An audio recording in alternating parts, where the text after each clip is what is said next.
All right. Good morning, guys. No, so what I would like to discuss to you this morning is how to get started on an active lifestyle. Okay. So itong section na to, itong part na to ng presentation natin, this is more mas bagay ito dun sa mga tao who are just getting started, no, as the title implies, no. But this is also great for people who have experience on exercise, but sabihin natin medyo na sidetrack lang sila, they get stuck somewhere, and probably they want to get back on track. No, how do they get back on track again? How do they get started again? Okay, now if you think that you have an advanced experience on exercise, no, you think na you're fairly active enough naman, so you might want to stick around pa din, no, kasi you might get a thing or two pa rin, you might learn a thing or two pa rin dito sa section na to. Okay, so how do we get started on an active lifestyle?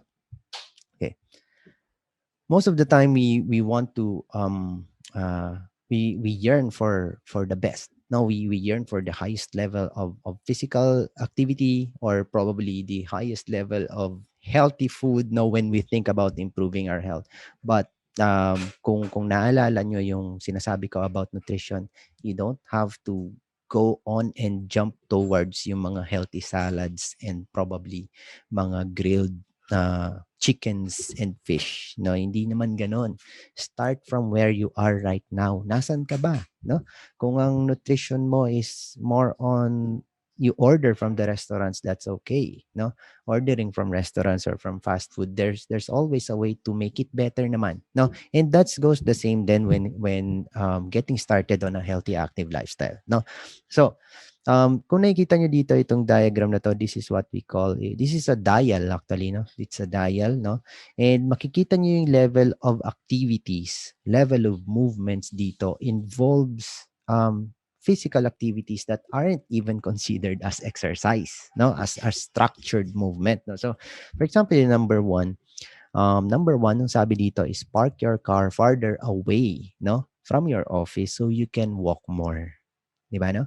And then yung next would be, number two would be taking the stairs instead of the elevator. Now, if you think about it, itong dalawang movement na to, these aren't exercises. These are just regular daily movements. Now if you guys are in this level, no? Kumbaga, wala pa kayong exercise talaga, wala pa kayong workouts and structured movements. If you are intimidated by the idea of going into the gym, what this means for you is you can get started on having a healthy active lifestyle by choosing to do one of these two.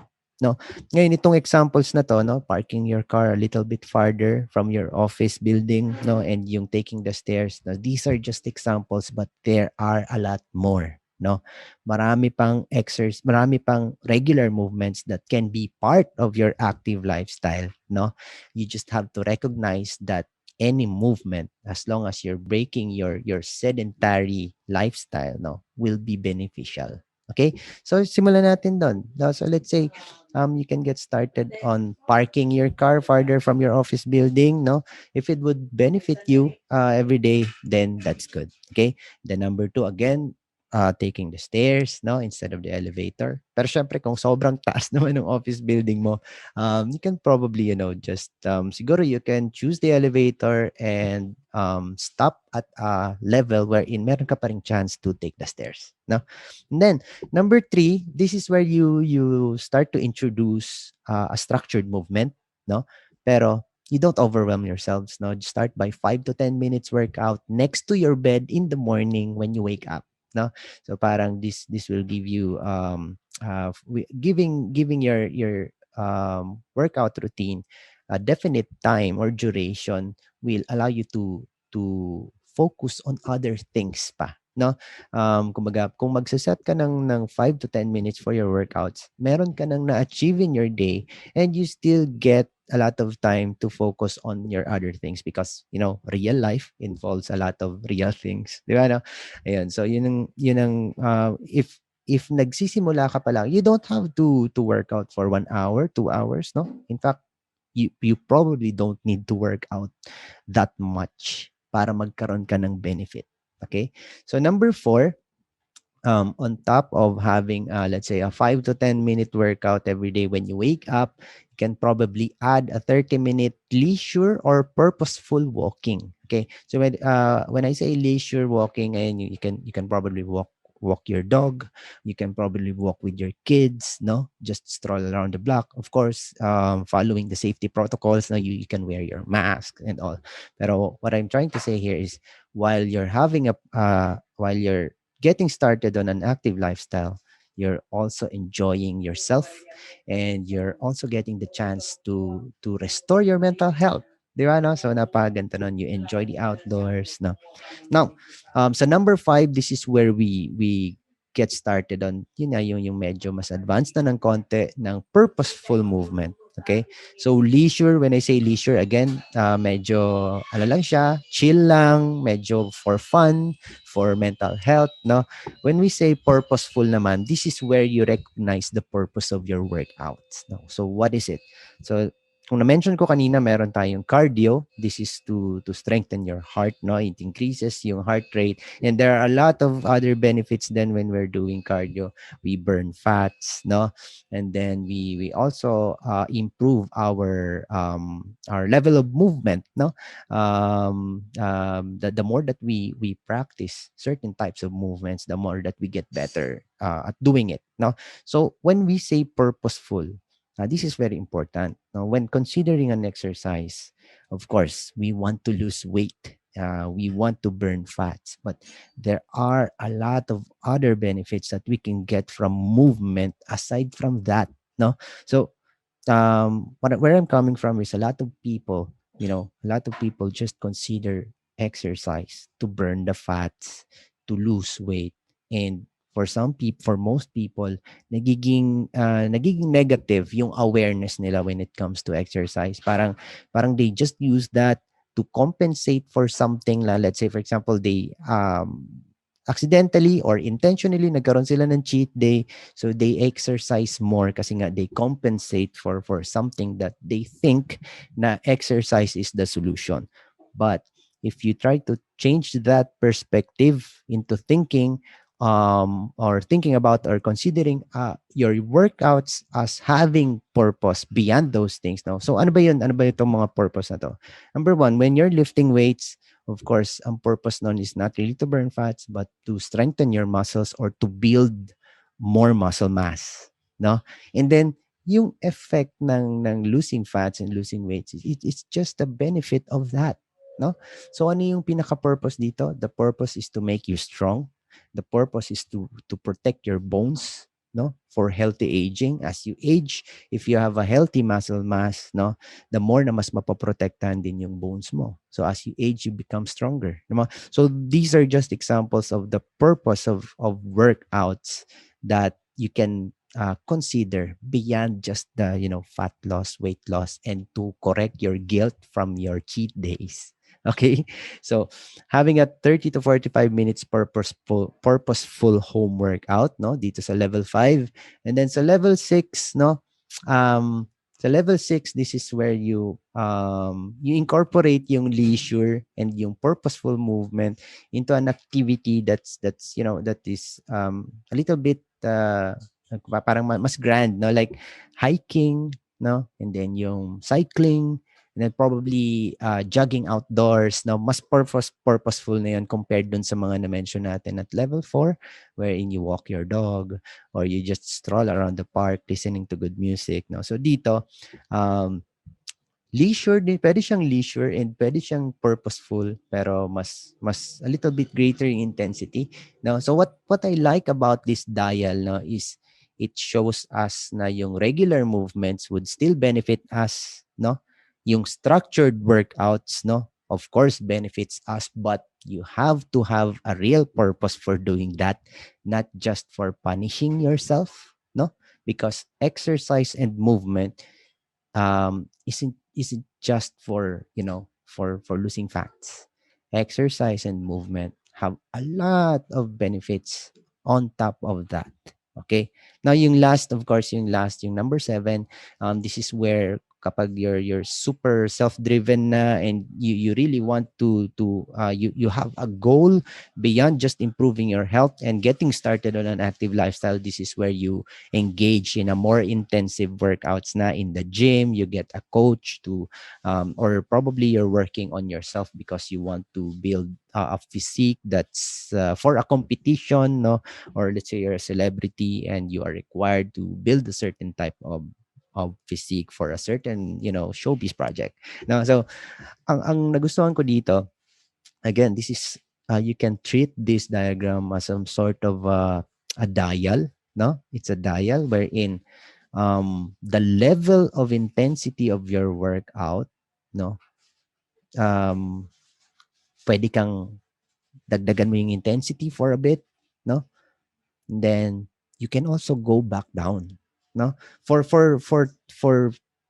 instances wherein you're very busy, no, yun kasi yung nagiging problem ng lahat, no? So let's punta man na tayo dun sa getting started. When you're getting started, you don't have to go to level 7, no? You just might want to consider level 1 or 2. Di ba, no? These are things that you do every day. You go to the office every day, no? And then you park a little farther from your office building, no? If you're work from home, no, you can probably do number 4 or do number 3. If you're work from home, no, you can probably have a 5-minute workout. Start with 5 minutes, no. You can probably ask yourself right now, if I have 5 minutes, can I dedicate that for a 5-minute workout? No, you can probably ask that your ask yourself muna about it, no. Ang idea lang dito is you can choose your bare minimum muna. Bare minimum. Why? Why? Sabihin natin, de, kaya ko naman yung number 7. Good. Okay. But when trying to address yung consistency, no? Can you do number 7 all the time? No? So what this dial tells us that is you can always go back down for times wherein life is really hitting you, no, yung real life natin, real struggles, no, busy with work, busy with schedules, no. It doesn't mean that we have to stop, no. We can still sustain the consistency. You just have to dial it down and recognize the benefit of all the movements that you can have, no.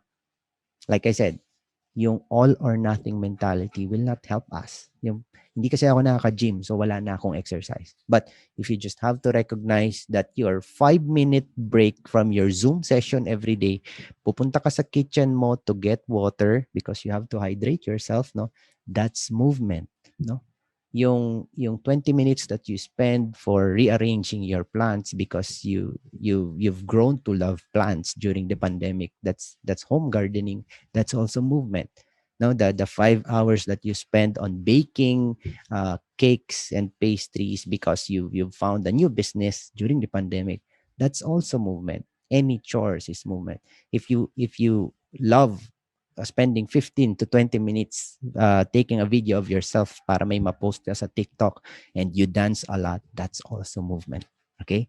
So anything that you can do to sustain a healthy and active lifestyle, again, if life hits you, you can always dial it down.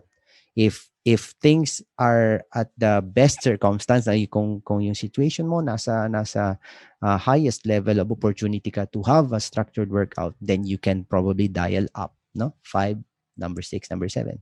Yan. So I hope you got the idea here, no? If you're getting started, start with the bare minimum. Kung maganda yung sitwasyon, you can probably move up to the level of move up or level up your physical activities, no? And then kapag medyo hindi na naman maganda yung sitwasyon, you can always dial down. Okay. Now, just to give you an example, no, of a standard recommendation coming from the American Heart Association, which is a body na fina-follow din naman ng a lot of physicians here in the Philippines. Of course, we also have a national guideline for physical movements, no? But this is a very good example. So naalala niyo yung 2 types of exercise na na-mention ko kanina in the beginning, no? Yung cardio and then yung strength training. No? So for cardio and aerobic workouts, no, hindi naman required to go on start with vigorous or intense na level, no? You can probably get started with moderate intensity. And when we say moderate intensity, this is a cardio activity wherein you can still have a purposeful conversation with the person that you are, let's say, nagja-jogging kayo or nagbo-walking kayo. Kapag nakakapag-usap pa kayo, that's moderate. That's light to moderate intensity. So the minimum recommendation for cardio and aerobic movements is only moderate lang naman. Of course, it would be good if you would try to increase the intensity. But again, in order for you to benefit from a cardio activity, you don't really have to tire yourself kaagad. No? Start with a moderate intensity and do it in a very fun way. No? If you like listening to music, if you like listening to podcasts, so you can walk around in your neighborhood, listen to music, listen to podcasts. Better if you can walk with your spouse, no, walk with your friend, walk with your siblings, no, and then enjoy a purposeful conversation. Kasi probably right now hindi na tayo nag-uusap, puro cellphone na lang tayo, di ba? So anyway, and you don't have to spend most of your day doing this then, no? So the minimum recommendation is only 30 minutes daily for 5 days in a week. So you still have 2 days for rest. Di ba, no? So napaganda. What this just tells us is you don't really have to overwhelm yourself to get started on a healthy and active lifestyle. Okay? Now, for strength training naman, again, this is yung naglilift ka ng weights, or you can probably get started with your body weight by doing push-ups, calisthenics, and everything. No, the intensity, the minimum intensity that you can get started with is again moderate lang. Then again, moderate lang, and this is only 2 sessions per week. Okay, 2 sessions per week. So hindi kailangan i-overwhelm. Again, you don't have to overwhelm yourselves or tire yourselves and do this every day, because this is very important. When it comes to strength training or even cardio and aerobic training, our body should also benefit from rest, no? Kaya lang hindi ko lang i-elaborate masyado dito yung rest and recovery, because I've included that in the topic of sleep. Na kung naalala niyo yung three opportunities for improving health na pinakita ko kanina, ayan. So we will have a different discussion about rest and recovery, sleep, rest, and recovery. But again, if you're working out, dapat meron kang rest day, because that's the only time that your body will rebuild itself. When we're exercising, no, we put stress in our body. And this is a good stress actually, no. But if we do this too much, the stress adds up to real life stress. Di ba, no? So instead of a beneficial stress yung nare-receive natin, so it adds up to the load of stress, and it could probably, if you overdo yung workouts, it could probably take toll on your appetite. No, it increases your hunger levels. So alam mo yan, na nakaka-cancel out lang yung benefit if you don't give your body time for rest, no?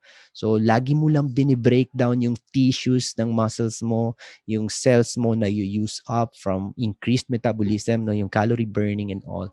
So if you don't give your time to rest, recover, rebuild itself, no, so it's not beneficial. Kumbaga, 'di ba, all work and no play, so wala din siyang benefit.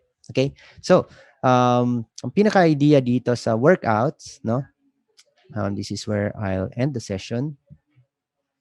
Okay, so just like how I always say, no, dito sa program natin, so hindi ako masyado nagbabawal ng mga bagay-bagay, but ang pinaka binabawal ko lang talaga is negativity. No, so when it comes to working out, when it comes to getting started on a healthy and active lifestyle, always aim to have fun, no, and aim for consistency. Okay, so if you have to do your workouts very intensely, but dahil sobrang intense, bigla ka namang mai-injure, or bigla ka namang biglang babagsak naman yung enthusiasm mo kasi parang, ay, patayan talaga yung exercise namin eh. Kaya ewan ko, parang nahihirapan akong bumalik. So if that's the effect of your workout, then it's not sustainable. It will not be sustainable for you. It will affect your consistency. Okay. So for consistency, no, again, you can dial down. You can dial down the intensity of your workouts, and probably you can benefit from a good rest and recovery then. Okay. So you can ask yourself, no, what is it that I can do at a minimum regularly? Now, hindi na lang every day. No, kasi again, sabi ko meron tayong rest day. So what is it that I can do at a minimum regularly? Yan. Tingnan natin yung dial ulit. Ano yung dito? Ano yung mga movement dito that I can do on a regular basis? That I can be very consistent even without the motivation, no? If you take away the motivation, I can still do it. Okay. Kung hindi ako motivated, can I still park my car a little further away from my office building? If the answer is yes, then do that. If my motivation is not present, can I still take the stairs para mag-benefit pa din ako on a regular basis? If I'm not really motivated, is 5 minutes too hard for me, no, to get started on getting active, di ba? So yun lang. It's a very simple question that you can probably use and ask yourself, no, para magkaroon ka para mag-get started ka on a healthy and active lifestyle. And if you're, again, kung medyo nasa advanced level ka na ng pag-exercise, again, I just want to remind you na you guys can also dial down, no? Minsan, you can also lessen the intensity and recover, no? Rest and recover, maximize the benefits from rest and recovery. Ayun. So, I hope you guys like yung topic natin today to help you, no, to add to your arsenal of learnings and awareness, no. So what we want dito sa program natin isn't really to educate us on what is the best food, what is the right food, what are bad foods, no. Hindi naman ganun. What we really want to build here is the awareness of the benefits of nutrition and the awareness on the benefits of having an active lifestyle. Ayun. So if you have questions, again, you can just send your message to me. No, yung messenger naman natin is always open. And ayun, I really appreciate yung feedback niyo dun sa check-in form natin. So I hope you continue to do that. Again, I'm gonna send that on our send a link to that sa Friday ulit. So ayun. So good luck and don't hesitate to leave a message to me, ask me any questions, and I will try my best to answer that. All right? Okay. Thank you.